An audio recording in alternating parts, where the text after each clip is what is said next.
నమస్కారం అమ్మా. నమస్తే అమ్మా. అమ్మా, హనుమంతుల వారి విషయానికి వస్తే బ్రహ్మచారి అని అంటుంటారు, ఆ జన్మ బ్రహ్మచారి అని అంటుంటారు. కానీ మళ్ళీ కొంతమంది చెప్తుంటారు కొన్ని సందర్భాల్లో హనుమంతుల వారికి వివాహం అయ్యింది అని చెప్పి. ఏది నిజమమ్మా రెండిట్లో? హనుమంతుడు బ్రహ్మచారి అన్నది వాస్తవం అమ్మా.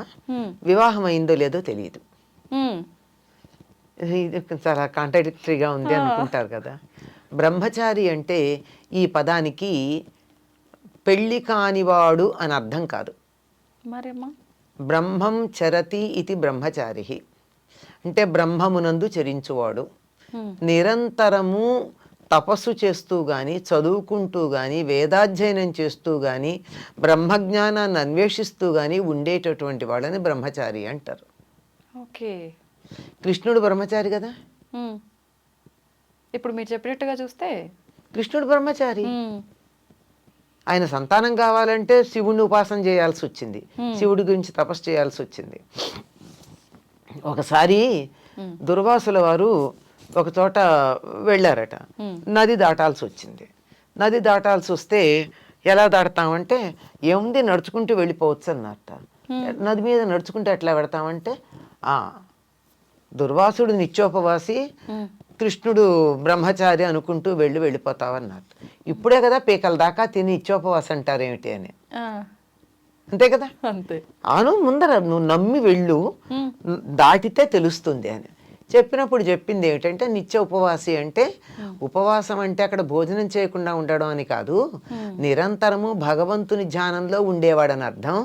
అలాగే కృష్ణుడు బ్రహ్మచారి అంటే బ్రహ్మమునందే చరిస్తూ ఉంటాడు. అతడి మనస్సు ఎప్పుడూ కూడా లౌకిక విషయాల వైపు స్ఖలనము చెందదు. స్ఖలనం అంటే జారిపడదు. అది అర్థమయ్యా అని అప్పుడు శిష్యుడికి చెప్పాడట. అట్లా బ్రహ్మచారి అన్నటువంటి పదానికి నిరంతరము బ్రహ్మజ్ఞానమునందు చరించేటటువంటి వాడు, తపస్సు చేస్తూ ఉండేవాడు. రామనామాన్ని మించిన తపస్సు మరి ఏముంది?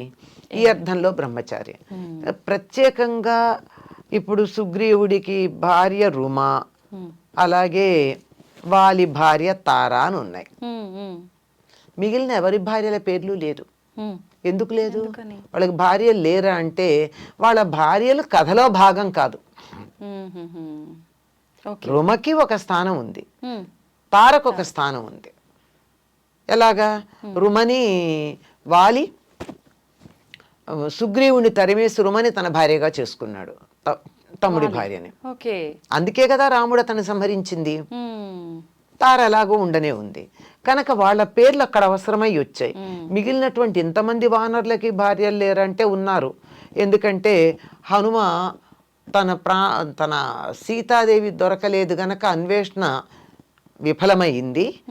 నేను సీత దొరకలేదని చెప్పినట్టయితే ఎన్ని అనర్థాలు జరుగుతాయని చెప్పేటప్పుడు, ఈ వానరులందరూ చనిపోతారు, వాళ్ళు చనిపోతే వాళ్ళ భార్యలు కూడా చనిపోతారు అంటాడు. అంటే వాళ్ళందరికీ భార్యలు ఉన్నట్టే కదా. అవునమ్మా. అట్లా అందరికీ పేర్లు చెప్పనంత మాత్రం లేరు అని చెప్పడానికి వీల్లేదు. అర్థమైంది కదా. అంచేత పోనీ ఇతడు పెళ్లి చేసుకోలేదని ఎక్కడన్నా చెప్పారా? చెప్పలేదు. పెళ్ళయిందని చెప్పారా? చెప్పలేదు. కనుక బ్రహ్మచారి అనేటటువంటి పదానికి బ్రహ్మమునందు చరించేవాడు, నిరంతరం తపశ్చర్యలో ఉండేవాడు, ధ్యానంలో ఉండేవాడు అన్న అర్థమే సరిపోతుంది తప్ప పెళ్లి చేసుకోలేదని అర్థం కాదు. కాకపోతే ఎవరినైనా పూజ చెయ్యాలి అంటే ఆగమ శాస్త్రాన్ని అనుసరించి సపరివార సమేతంగా అని చెప్తారు. అంచేత పరివారాన్ని పెట్టాలి. దానికోసంగా ఒక వాహనం కావాలి, ఒక భార్య కావాలి, ఆయనకి మిగిలినటువంటి పరివారం కావాలి. అవన్నీ పెడితే తప్ప ఆగమశాస్త్రాన్ని అనుసరించి పూజ చేయడానికి వీల్లేదు. కనుక మరి పేరేమీ చెప్పలేదుగా. హనుమంతుడికి భార్య ఉందో లేదో తెలియదు. అందువల్ల ఆయనకు పూజ చెయ్యాలి అంటే ఆయన భార్య సువర్చల అనే పేరుతో పెడతారు. మరి వాహనం కావాలిగా. హనుమంతుడి వాహనం ఏమిటి? ఒంటె ఎక్కడన్నా వెళ్ళాడా? ఆయన ఎడారుల్లో ఉన్నాడా? ఒంటె ఎడారుల్లో ఉంటుంది కదా. మరి ఒంటె వాహనం ఏమిటి? ఉమ్, ఇంకా ఒంటె ఏ దేవుడికి వాహనం కాదు కనుక ఈయనకి పెట్టారేమో అనుకుంటాం. మరి ఎక్కడన్నా ఏ పురాణాల్లో ఉందేమో నాకు తెలియదు, నేను చదివిన వరకు నాకు కనపడలా. ఓకే. ఇదేదో ఒక వాహనాన్ని ఏర్పాటు చేయకపోతే పూజా విధానం కుదరదు గనక ఆగమ శాస్త్రాన్ని నుంచి అనుసరించి ఆ విధంగా నీకు ఒంట వాహనంగాను ఆయనే రామలక్ష్మణులు మూసుకెళ్ళాడు, తనంతట తాను ఆకాశంలో ఎగరగలిగినటువంటి వాడు, 100 యోజనాల సముద్రాన్ని కొన్ని గంటల లోపల మధ్యలో ఆగకుండా ఎగిరి దాటి వెళ్ళగలిగినటువంటి వాడు. అటువంటి వాడికి వాహనం అవసరమా? లేదు. యుద్ధం చేసేటప్పుడు కూడా ఏ వాహనము ఎక్కి చేసినట్టు లేదే అంటే ఆగమ శాస్త్రాన్ని అనుసరించి పెట్టడం జరిగింది. మరి సువర్చల అనే పేరు ఎందుకు వచ్చింది అంటే సువర్చల సూర్యుడి యొక్క కుమార్తె అని ఒక చోట ఉంది. తన శిష్యుడే బాగా చదువుకున్నటువంటి వాడు, అతడికి తన జ్ఞానంతో పాటు తన కుమార్తె అయిన సువర్చలను కూడా ఇచ్చి వివాహం చేశాడు సూర్యుడు అని చెప్తారు. ఇది కూడా బాగుంటుంది వినడానికి. ఏదైనా పురాణంలో ఉందేమో, ఉండి ఉండవచ్చు, ఇదే విషయం. ఓకే.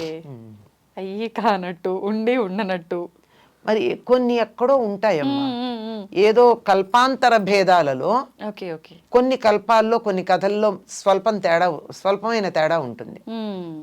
ఇప్పుడు మీరు రామకథనే చూస్తే వాల్మీకి రాసిన రామాయణంలో ఉండే రామకథతో పాటు ఇతర పురాణాల్లో రామాయణాలు కొంచెం భిన్నంగా ఉంటాయి. అన్ని పురాణాల్లోనూ రామకథ ఉంది, స్వల్పమైన భేదం, మౌలికంగా భేదం ఉండదు, అసలు ఉన్నది ఉన్నట్టే ఉంటుంది. ఇదే కథ ఉంటుంది, కానీ ఒక డీటెయిల్ అందులో ఎక్కువ ఇస్తాడు. ఒక డీటెయిల్ ఇప్పుడు ఇందాక చెప్పానే వానరుల భార్యల పేర్లు ఇవ్వలేదని ఇంకో దాంట్లో ఇచ్చి ఉండొచ్చు. అట్లాంటి చోట ఎక్కడైనా ఉందేమో అని చెప్తున్నాను అంతే. అంటే ఉండొచ్చు అని చెప్పేది నేనేమి అటు ఇటు కాకుండా చెప్పడం కాదు. అటువంటి వాటిల్లో నా దృష్టిలోకి రానటువంటి వాటిలో ఉన్నదేమో రామాయణంలో అయితే లేదు. కాకపోతే అతడికి ఇచ్చిన బహుమానాల్లో అనేక మంది కన్యల్ని కూడా ఇచ్చాడనుంది కనుక వివాహితుడే అని అర్థం చేసుకోవాల్సి ఉంటుంది. ఓకే. బ్రహ్మచారి అంటే వివాహానికి సంబంధం లేదు. ఒక మాట చెప్తాను, మన డిగ్రీ చేస్తాం, డిగ్రీ బిఏ అన్నాం, బిఏకి ఎక్స్పాన్షన్ చెప్పండి. Bachelor of arts. బీకామ్ అంటే బ్యాచిలర్ ఆఫ్ కామర్స్. బిఎస్సి అంటే బ్యాచిలర్ ఆఫ్ సైన్స్. బ్యాచిలర్ అంటే అర్థం ఏంటి? ఏంటమ్మా బ్యాచిలర్ అంటే అర్థం? పెళ్లి కాని వాడనే కదా. పెళ్ళైన వాళ్ళు బిఏ చేయట్లేదా? పెళ్ళయ్యాక బిఏ పేరు ఎలా పెట్టుకుంటాడు? కొన్ని చదువుకునే రోజుల్లో పెళ్లి కాలేదు, పెళ్ళయ్యాక సో అండ్ సో బిఏ అని ఎలా పెట్టుకున్నాడు, సో అండ్ సో బిఎస్సి అని ఎలా పెట్టుకున్నాడు?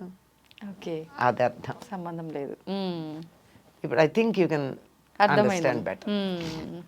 కానీ ప్రతి ఒక్కరం కూడా అనుకునేది పెళ్లి కాకపోతేనే బ్యాచిలర్, అదే వాడుతుంటాం కదమ్మా జనరల్ గా. పెళ్లి చేసుకోకుండా బీకామ్ అని ఎలా పెట్టుకుంటాడు పెళ్లి కాకపోతే బ్యాచిలర్ అయినప్పుడు? అంటే ఒకే పదం అనేక సందర్భాల్లో వాడతాం. దీన్ని ఇక్కడ వాడి దాన్ని ఇక్కడ వాడి కన్ఫ్యూజ్ అవ్వకూడదు. ఇలా వాడేగా మనకి సినిమాల్లో హాస్యాన్ని సృష్టిస్తూ ఉంటారు, అది కూని చేస్తారు కొన్ని కొన్ని పదాలని, అప్పుడు కావాలని చేస్తారు. హాస్యం సృష్టించడానికి కూడా ఇదే కారణం. థ్యాంక్ యూ అమ్మా, చాలా చక్కగా వివరించారు. నిజంగా చాలా మందిలో హనుమంతుడికి పెళ్ళయింది, మరి బ్యాచిలర్ ఎలా అవుతాడు, బ్రహ్మచారి ఎలా అవుతాడు, ఇలాంటి ఉన్నాయమ్మా. ఇప్పుడు గుళ్ళో హనుమంతుడి కళ్యాణం చేయిస్తారు సువర్చలను పెట్టి, మరి ఎట్లా అంటే దీనికి ఆగమ శాస్త్రం కారణం. ఈ ఆగమ శాస్త్రంలో సువర్చల అని పేరు పెట్టడానికి, ఇంకో పేరు పెట్టకుండా ఇదే పెట్టడానికి ఇదిగో ఈ ఆధారాలు సూర్యుడు ఇంకో చోట ఎక్కడో ఉంటుంది, లేకపోతే అంత తేలిగ్గా పెట్టరు కదా. ఇది కాస్త అర్థం చేసుకుంటే, కావాలంటే కుతూహలం ఉన్నారు అన్ని పురాణాల్లో ఉన్న హనుమంతుడి కథ చదివితే కరెక్ట్గా తెలుస్తుంది.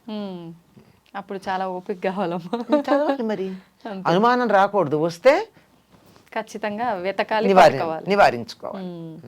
థ్యాంక్ యూ అమ్మా, ధన్యవాదాలమ్మా. నమస్తే అమ్మా.